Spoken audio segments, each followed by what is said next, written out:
หน่อไม้ที่มันอืมเอาไว้แกงสู้กันกินเด้อ แกงกันว่าแกงแล้วก็เทื่อหมู่อ้ายเข้ามาก็เอิ้นเพิ่นกินน้ำบ่เขาบ่มักกินข้าวอยู่เฮือนน้องเขามักกินข้าวอยู่เฮือนเช้าก็มี เอาแต่ละคนยังบ่เคยมีไผกินข้าวเฮือนเจ้าบ่นี่ได้สาพี่น้อง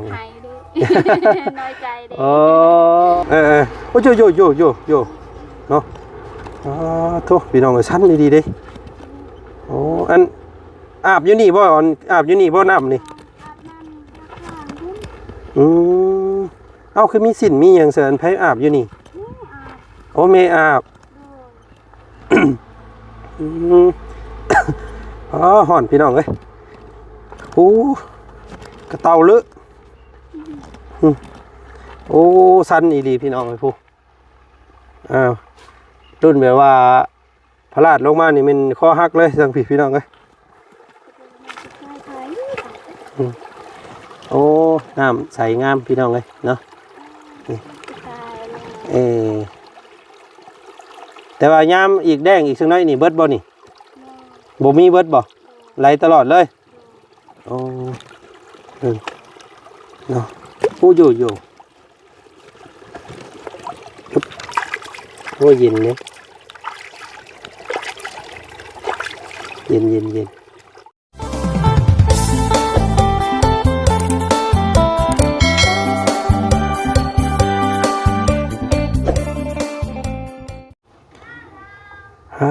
โธ่ตัดภาพมาทางพี่น้องเลยบาดที่นี่เนาะต้นหมักม่วงหมักมันเราคือใบคือตายแบบนี้เนาะบาดนี้เนาะโอ้เงินแดดอันดามันเผาไปจักกันนี่พี่น้องเลยเนาะดูว่าเราจุไฟมันรวบต้นหมักม่วงแล้วตายคอรอพี่น้องเลยเรียบร้อยบาดนี้เนาะอากาศแห้งห้อนมันแห้งเผาขี้เหงื่อไปซี่นี่พี่น้องไงเนาะมือแรงเลยพี่น้องเพิ่นว่ามือแรงนี่สิมีวิธีอันว่างดใส่ไฟเนาะเห็นทางกันว่าเพิ่นประกาศมาว่าสิงดชั่วโมงหนึ่งประมาณ9 โมงแรงทั่วโลกต้องได้ปิดไฟเพิ่นว่าพี่น้องงดโลกร้อนว่าซั่นซะเนาะป้าตัวห่อนแฮงเข้าไปอาบน้ำมื้อกินนี่พี่น้องเอ้ยเนาะบ่ไหวไปหาอาบน้ำอาบในก่อนเนาะมาทางพี่บัดที่นี่พี่น้องทางบ่จันพี่น้องไงมาเยี่ยมมายามอันน้องดอกแค่เพิ่นก่อนพี่น้องไงเนาะไปทางใดเนาะมามื้อนี้เฮ็ดเวียกอีสังแน่เนาะเอาฮ้อนๆแบบนี้เฮ็ดหยังอยู่เด้มื้อเช้านี่ไปสวนกล้วยไปเบิ่งเขาตัดหญ้าสบายดีสบายดีเด้อเฮ็ดหยังอยู่เนาะอันนี้พักผ่อนสนห่มสนเงามันบ่ฮ้อนบ่โทบ่เพิ่นเจ้าฮ้อนคือกันฮ้อนเนาะยังบ่เว้าได้นี่พี่น้องเอ้ยเนาะอันมันบ่มีประตูหน้าต่างซ้ำเนาะทั้งหัวเพิ่นพุ่นบ่ได้มีหน้าต่างบ่นี่คือกันแต่แบบปิดหมดเลยมีอยู่แต่ว่าใส่อันนี้ครอบไว้เลยคือเก่าโอ้พี่น้องเอ้ยเนาะใช้สตูเมเพิ่นอยู่บ่เราพักผ่อนอยู่ในพักผ่อนพี่น้องเอ้ยเนาะมาตอนบ่ายแก่ๆแดดร้อนๆมื้อนี้เนาะกินข้าวแล้วกินแล้วมีหยังกินซีนหมูปิ้งซีนหมูปิ้งเห็นกินปิ้งหมูเนาะมื้อนี้เนาะแล้วก็ต้มไก่มีต้มไก่อีกมื้อนี้พี่น้องไงเนาะอันหมู่คู่ไผนี่เข้ามาหาแล้วมื้อนี้หลายคนอยู่มาครบบ่ได้เนาะมาได้ก็ไปเบิดแหละพี่น้องเอ้ยมันร้อนเนาะน้องเนาะโตจะไปจูดไผ่จูดยังได้แบบนี้พี่น้องมันเต้นไปทุกที่ได้นี่เนาะมันร้อนอากาศแบบสิพี่น้องเอ้ยพื้นดัวเพิ่นเก็บเข้าในเฮือนเรียบร้อยบ่แล้วเนาะพี่น้องเอ้ยว่าสิซื้อหน่อไม้น้ำซอยคนน้ำข้างทางหั่นพี่น้องเอ้ยเนาะเราหาบหน่อไม้ขายท่าเด็ดอยู่ ก็ได้เอามาฝาก กินอยู่บ่เจ้ากินอยู่บ่หน่อไม้ กินอยู่แต่ว่า2คนกินบ่หมด แกงไว้รถแกงแล้วก็แบ่งเพื่อนนั่นเพื่อนนี่เด้อเนาะเอาให้เบิดนี่แหละพี่น้องเอ้ยบ่มีหยังมาต้อนเอาหน่อไม้มาต้อนเอาเนาะซื้อไว้คำบ่ได้กินก็มันได้ถิ่มซื่อๆพี่น้องเอ้ยเพราะว่าอยากกินบ่ จักเขาเว้ายาวเพิ่นเฮ็ดหยังกินมื้อนี้จักเพิ่นเฮ็ดหยัง แซ่บได้หน่อไม้ เนาะหน่อไม้แม่หน่อไม้ให้หน่อไม้ที่มัน เวลาเขาทาน เอาไว้แกงสู้กันกินเด้อ แกงกันว่าแกงแล้วก็เทื่อหมู่อ้ายเข้ามาก็เอิ้นเพิ่นกินน้ำ บ่เขาบ่มักกินข้าวอยู่เฮือนน้องเขามักกินข้าวอยู่เฮือนชาวกงมี แต่ละคนยังบ่เคยมีไผกินข้าวเฮือนเจ้าบ่นี่ ดู ได้สาพี่น้อง อยากให้เด้อ น้อยใจเด้ แสดงว่ายังอันบ่มีไผกินข้าวอยู่เฮือนเจ้าเนาะเฮ็ดของกินแซ่บๆท่าได้แม่นเด้ออยากให้กินน้ำกะ ต้มไก่น้ำมื้อเช้านี้ก็บ่มีใครอยากกินน้ำ เนาะเบาดีเด้อเบาดีเรามักมาคำเบาดีเรามักมาช่วงมืดเมื่อคืนนี้เราก็มาช่วงมืดบ่เบาดี น้องบ่เห็น อ้าวผู้ เบื้องนั้นบ่เราอยู่แบบว่ามันค่ำเด้น้องก็เลยบ่เห็นจักไป เบาดีแล้วก็สิมีหลายคนอยู่ดอกวนเข้ามาช่วงค่ำเพราะว่ามันฮ้อนตอนเที่ยงแบบนี้บ่มีไผอยากมาว้าฮ้อนดีๆเนาะ ฮ้อนเองแบบว่าโทรศัพท์เขาอายแบบว่า บ่หยังก็บ่ตูนที่นี่เราก็ฮ้อนเอง มันนอกไปเลยเป็นบ่ ส่วนใหญ่คนบ่ได้สินอกนี่เนาะฮ้อนมันคืออบคักอบแน่แท้ซะนี่มันทำไมก็ยังฮ้อน บ่มันอากาศร้อนอยู่แต่เจ้าคือใส่เสื้ออบคักนี่แท้ บ่คักแล้วไปมาแต่สวนที่หาอาบน้ำ ยังบ่ทันได้แก้เลยเฮาอบไปนี่มันก็เย็นอยู่ได้พี่น้องไอ้เนาะเพราะว่าเวลาเหือเฮาออกแล้วมันก็เย็นเนาะ แบบว่าเคยใส่แล้วก็ทอดแล้วมันร้อนใส่เสื้อซัน ต้องให้มันแดดเบิดซะก่อนจังทอดเนาะ ดู พี่น้องเอ้ยเฮ็ดกินได้แม่ซั่นเนาะเดี๋ยวสิกินข้าวน้ำดอกมื้อแรงเด้อ จักแซ่บหรือบ่ น้องเพิ่นว่าทีมงานยังบ่เคยมีไผกินข้าวเฮือนเราจักเทื่อว่าซั่นพี่น้องเอ้ยเนาะกินแต่น้องเฮือนน้องกองมีว่าซั่นพี่น้องเอ้ยเนาะเอาให้น้องเพิ่นเฮ็ดเอาไว้ต้มไว้เฮ็ดกินเนาะไผมาก็ย่อข้าวเพิ่นนั่นแหละว่าเนาะบ่กินเจ้าให้เจ้าบอกว่าคลำเด้อถ้าเพิ่นว่าบ่กินนี่โอ้ต้องกินเด้อคลำเด้สิเนาะพิษฮีดเด้เนาะเอาหน่อไม้มาให้เนาะแซ่บๆอยู่ดอกปันกันแกงใส่หยังเด้พี่น้องเอ้ยเนาะบ่ได้มีหมูมีหยังใส่เพิ่นซ้ำเนาะใส่ผักหอมผักกันอีหยังก็ผักเน่าบ่เจ้าเอิ้นแต่ว่าผักเน่าเราก็เบิดได้เนาะกินเก่งขนาดพี่น้องเอ้ยไปเอานั่นไว้เดี๋ยวเฮามารีวิวหมู่บ้านเจ้าเบิ่งอีกเนาะพื้นตะลุมตะลางนี่พี่น้องก็สะอาดสะอ้างดีเด้เนาะอันนี้ก็เป็นหมุงรถเราพี่น้องเนาะยังบ่เคยเห็นรถเราจักเทื่อได้นี่เนาะรถน้องเพิ่นพามารีวิวเบิ่งรถแหน่พี่น้องเอ้ยเนาะโอ้รถอุ้ยรถน้องเพิ่นรถอันนี้บ่นี่เพิ่นโอ้รถคิกได้พี่น้องเอ้ยโอ้ยก็คิดว่ารถเราอันเป็นรถอันนั้นได้นี่พี่น้องเนาะเป็นรถคิกโอ้เขาได้บ่หมามันบ่ครบบ่ดูมันครบดอกเข้าเลย อันนี้รถเจ้าเนาะดูตัวนี้แล้วน้องว่าเพรถว่าสิแกกล้วยอีหยังก็ยังบ่ทันแปลงมื้ออื่นให้ ชื่อแต่รถนะว่ารถคันนี้2 ปี2 ปีนี้เป็นรถเวียดเนาะโดย ป้ายเวียดพี่น้องนี่ป้ายงามเลยเนาะ88 74 71โอ้71ก็ออกแต่มื้อนั้นเนาะเลขออกมื้อน่ะโดย เอาอีหยังใส่อันนี้ไก่แม่จะดีโอ้เราเอามาไว้นี่บ่โดยเอาเพิ่นเครื่องมาไว้นี่แล้วว่าสิให้อีหยังจุหน่วยบ่ไว้ในบ้านนี่ให้ในบ้านเพิ่นกินโดยแล้วเราสิมาอยู่นี่เลยแล้วแม่แจ้งเขาเห็นโอ้ โอ้เด้อนี่น้องใจดีเพิ่นนั่นว่าเราสิย้ายมาอยู่นี้ โดย เพิ่นก็เลยสิไปแจ้งในบ้านบัดนี้ว่าว่าเอาพยกมาอยู่พี่ไก่ตัวหนึง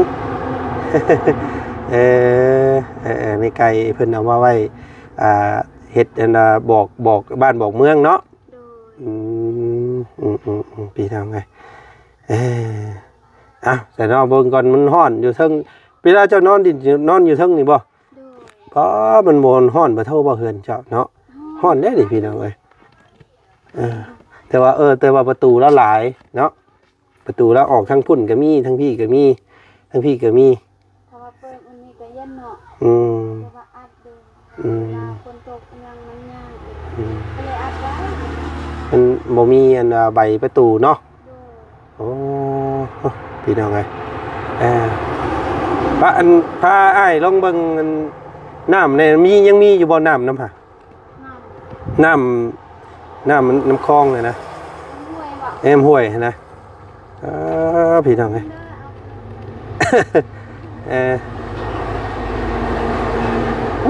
ฮ้อนเนาะโคตรโค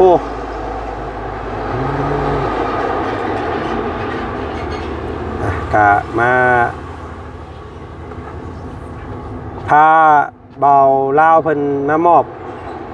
ที่นอนเนาะให้แม่น้องใจดีเพิ่นเห็นว่าเพิ่นอยากสิมาอยู่พี่ก็เลยทางมีอ้ายใจดีเพิ่นซื้อที่นอนให้เนาะก็เลยว่าการไปซื้ออยู่เซโปนผู้ใดแล้วแลนมาป้าต้องฮ้อนช่ำพี่น้องเอ้ยป่ะเนาะลุยลงรีวิวเบิ่งเขตบริเวณเฮือนรอบๆเฮือนเจ้าแน่พี่น้องเนาะคือว่ามันฮอดไซเดินเจ้านี่พี่น้องเอ้ยผ่านน้องเหยียบกับระเบิดเด้อแถวนี้อุ้ยมันสิลงได้บ่นี่คือป้าสันกิ่งดิ่งแท้นี่พี่น้องเอ้ยเป็นยันกิ้งตรงนี้ได้ค่อยเนาะโอ้โยเนาะโทษพี่น้องสั้นดีๆเด้โอ้อันอาบอยู่นี่บ่อาบอยู่นี่บ่น้ำนี่เอาคือมีสินมีอย่างเสริญไผอาบอยู่นี่โอ้เมอาบห่อนพี่น้องเอ้ยโอ้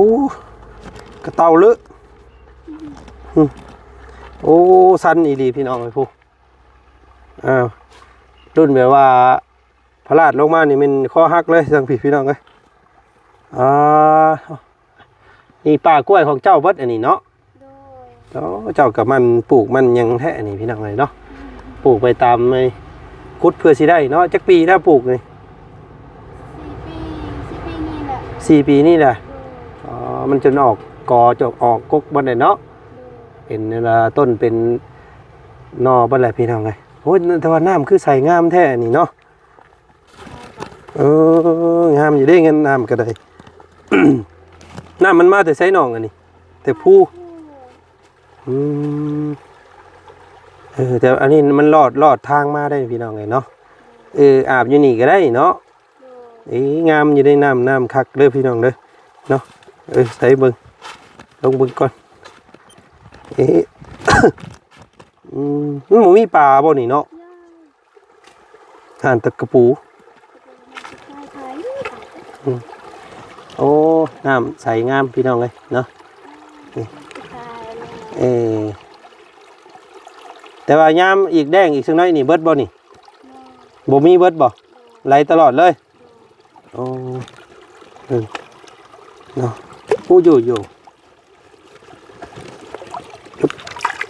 โอ้เย็นเลยเย็นน้ำผู้เนี่ยเจ้าเนี่ยมาอาบอยู่นี้ตอนแรกเนาะโอ้นี่พี่น้องเลยมองเงินอาบน้ำอาบไหนโอ้ปลาก็มีเนาะนี่ปลาซิวปลานั่นพี่น้องเลยปลาซิวนั่นอยู่เนาะมันอยู่นี่กับปลาซิวคือกัน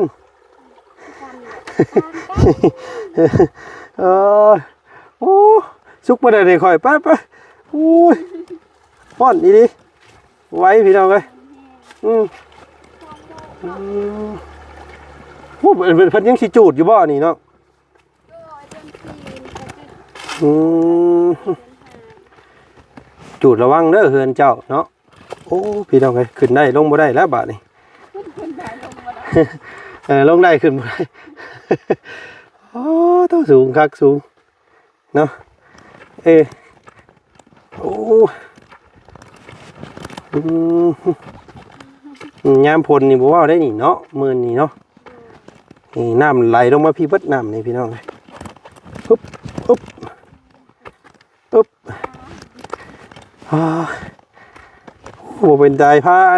กันไปใส่ดอกอันนี้พี่น้องเลยเนาะมีแต่หานั่งส้นห่มส้นเงาโอ้หัวใจเต้นตุบเศ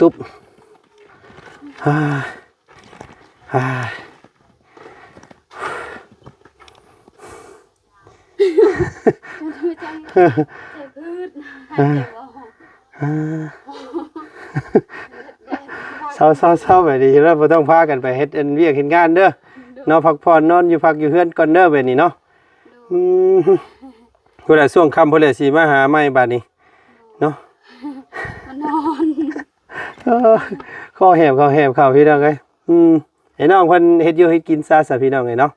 เดี๋ยวสิมาอุ่นผ้าข้าวน้ำดอกเนาะ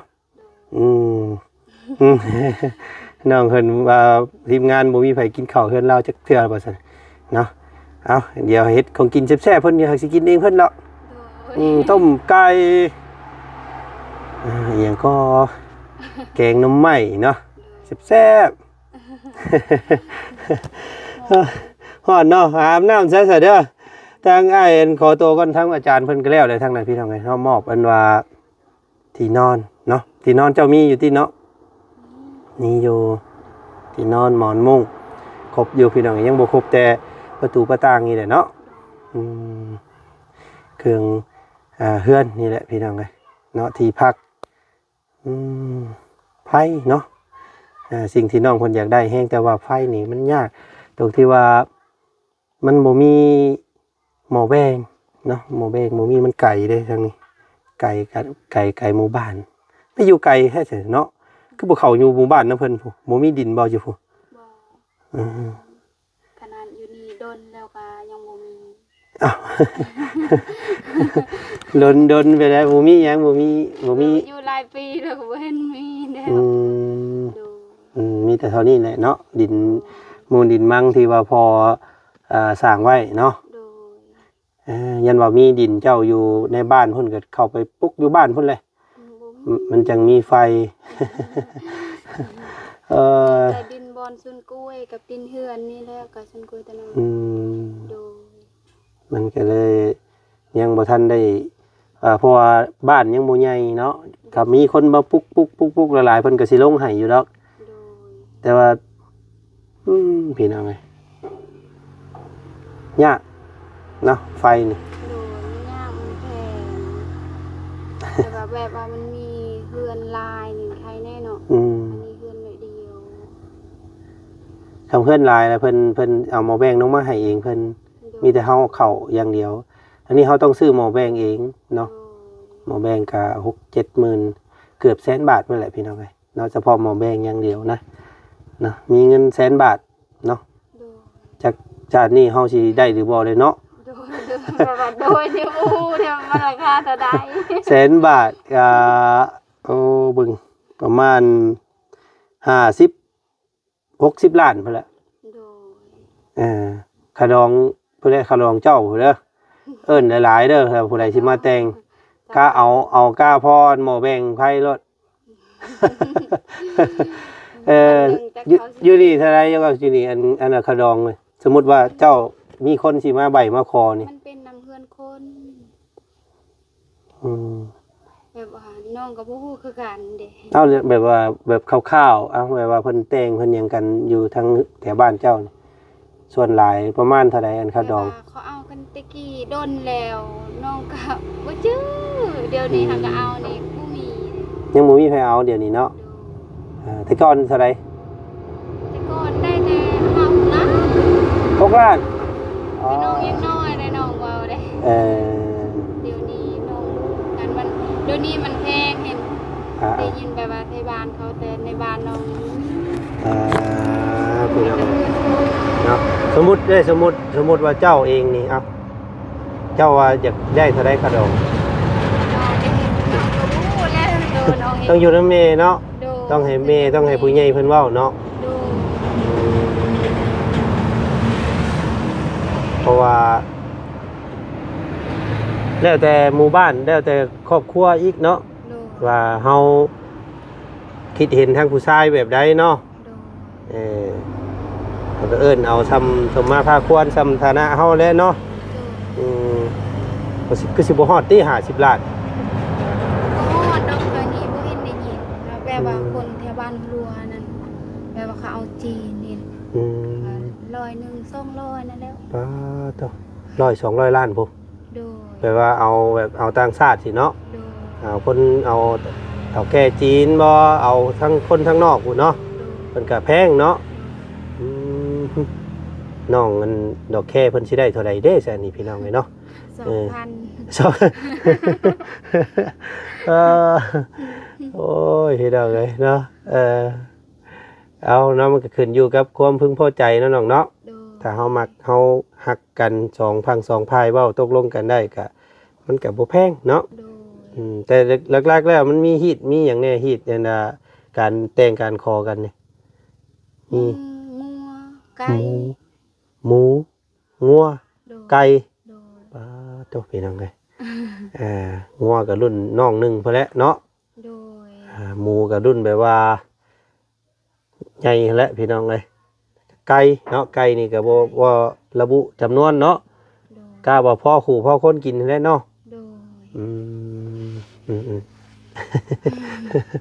ทำตู้ หมู3ตัวผู้ โดย ป้าโตบ่แม่นธรรมดาได้ซั่นนี่พี่น้องเอ้ยไก่12 ไก่12 แต่มันเป็นน้ำเพื่อนเห็นน้องกระบูคือกัน อ๋อหมูนี่ต้องมี3เนาะ โดย เพราะว่าจำผีเนาะจำฮีดจำคลองจำเฮือนจำซ่านเนาะเพิ่นมี3โตพี่น้องไก่นี่มีต้อง12โตอีกป้าโตงัวบัดนี้งัวจักโต ตัวนึง อืม ปูกับบ่มีเห็น อืม แบบว่าปูก็มีนั่นตามที่แบบว่า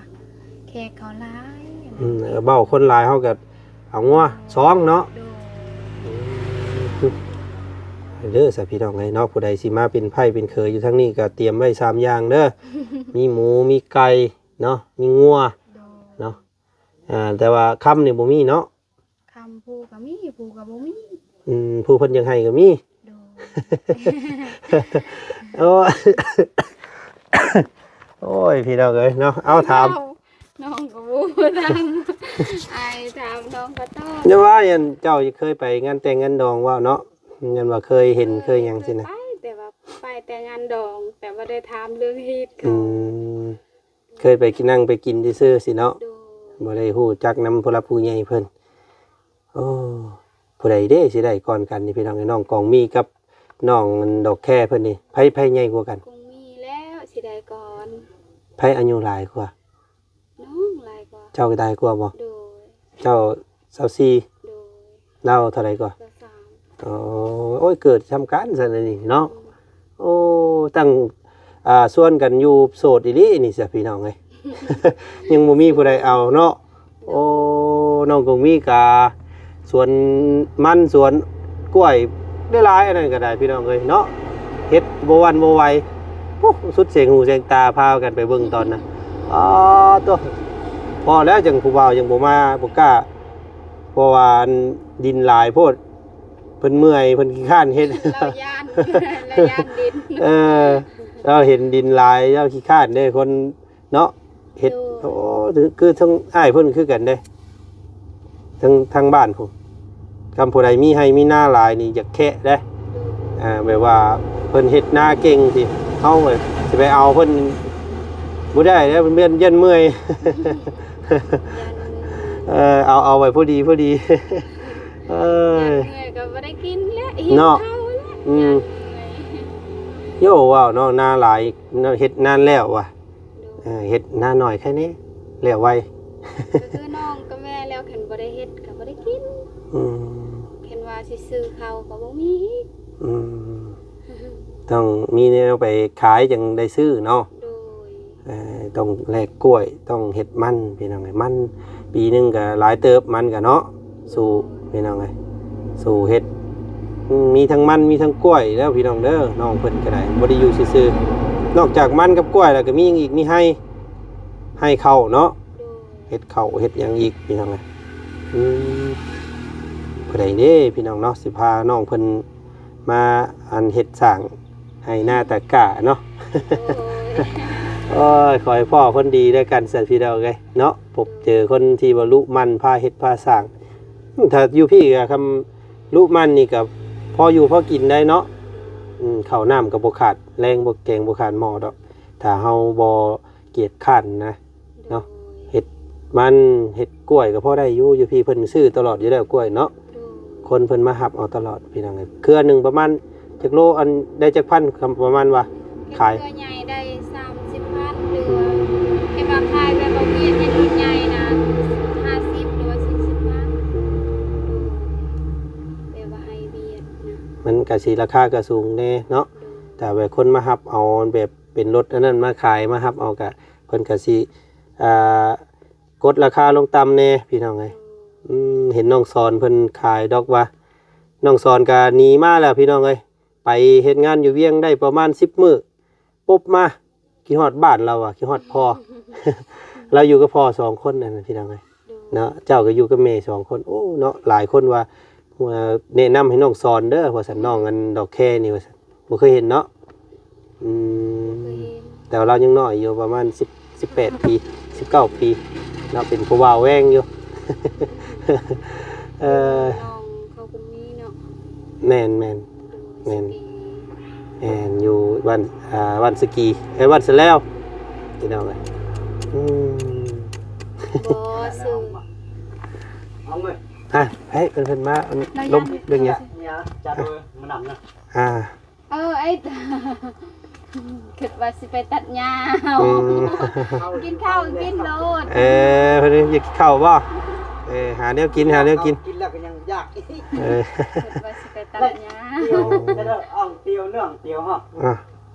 เนื้อตะบ้านแหละ เอาสหาข้าวหาน้ำสู่อ้ายเพิ่นกินก่อนเด้อทั้งบ่จันไปก่อนเนาะสบายดี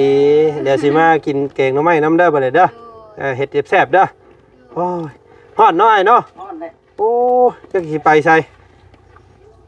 เท่ากระเตาลึนอนเลย เอ้ยปวดโพ มัน